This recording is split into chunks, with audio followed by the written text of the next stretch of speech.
உங்களை நீங்களே செதுக்கிக் கொள்ள விரும்புகிறீர்களா? தோல்விகளைக் கண்டு துவண்டு போயிருக்கிறீர்களா? இதோ உலகையே திரும்பி பார்க்க வைத்த அந்த வீரத் துறவியின் வரிகள்.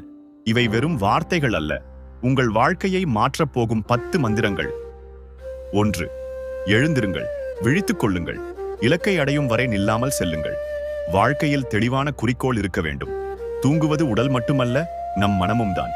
அந்த உறக்கத்திலிருந்து எழுந்து வெற்றி கிடைக்கும் வரை ஓடிக்கொண்டே இருக்க வேண்டும். 2. உன்னால் சாதிக்க முடியாதது எதுவுமே இல்லை, நீயே எல்லா வலிமையும் கொண்டவன். என்னால் முடியாது என்ற வார்த்தையை உங்கள் அகராதியிலிருந்து நீக்குங்கள். உங்களுக்குள் இருக்கும் எல்லையற்ற ஆற்றலை நீங்கள் நம்பத் தொடங்கினால் உலகம் உங்கள் காலடியில். 3. நீ எதை நினைக்கிறாயோ அதுவாகவே ஆகிறாய். எண்ணங்களே வாழ்வை தீர்மானிக்கின்றன. உங்களை வலிமையானவன் என்று நினைத்தால் மாவீரனாவாய். பலவீனன் என்று நினைத்தால் வீழ்ந்து போவாய்.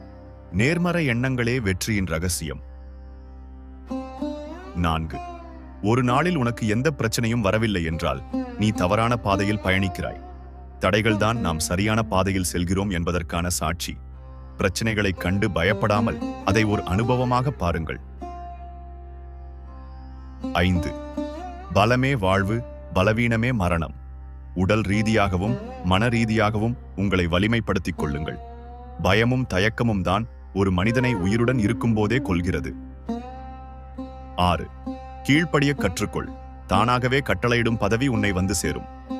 ஒரு நல்ல தலைவனாக வேண்டும் என்றால் முதலில் ஒரு சிறந்த மாணவனாக இருக்க வேண்டும். ஒழுக்கமும் அர்ப்பணிப்பும் இருந்தால் தலைமை பண்பு தேடி வரும். 7. உன் இதயம் எதை சொல்கிறதோ அதை செய். மூளைக்கும் இதயத்திற்கும் போராட்டம் வரும்போது இதயத்தின் பேச்சை கேள். ஏனென்றால் உத்வேகம் அங்கிருந்துதான் பிறக்கிறது. 8. சுயநலமே சாத்தான், சுயநலமின்மையே கடவுள். பிறருக்காக வாழும் வாழ்க்கைதான் உண்மையான வாழ்க்கை.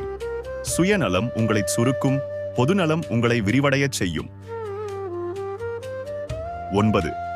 உன்னை நீயே பலவீனன் என்று நினைப்பதுதான் மிகப்பெரிய பாவம். ஆன்மீக ரீதியாக விவேகானந்தர் சொல்லும் மிகப்பெரிய பாவம் இதுதான். உங்களின் தெய்வீகத் தன்மையை நீங்களே சிறுமைப்படுத்திக் கொள்ளாதீர்கள். 10. உண்மையை சொல்வதற்காக எதை வேண்டுமானாலும் துறக்கலாம். ஆனால் எதற்காகவும் உண்மையை மட்டும் துறக்காதே. நேர்மைதான் ஒரு மனிதனின் உண்மையான அடையாளம். எவ்வளவு இக்கட்டான சூழலிலும் உங்கள் கொள்கையை விட்டுக் கொடுக்காதீர்கள். நண்பர்களே, இந்த 10 வரிகளில் உங்களுக்கு மிகவும் பிடித்த வரி எது? அதை உங்கள் வாழ்க்கையில் இன்று முதல் கடைபிடிக்கத் தொடங்குங்கள். உங்கள் மாற்றம் உங்களிடமிருந்துதான் தொடங்க வேண்டும். இந்த வீடியோ உங்களுக்கு பிடித்திருந்தால் ஒரு இளைஞருக்காவது இதை பகிருங்கள். எழுந்திருங்கள். வெற்றி உங்களை நோக்கி.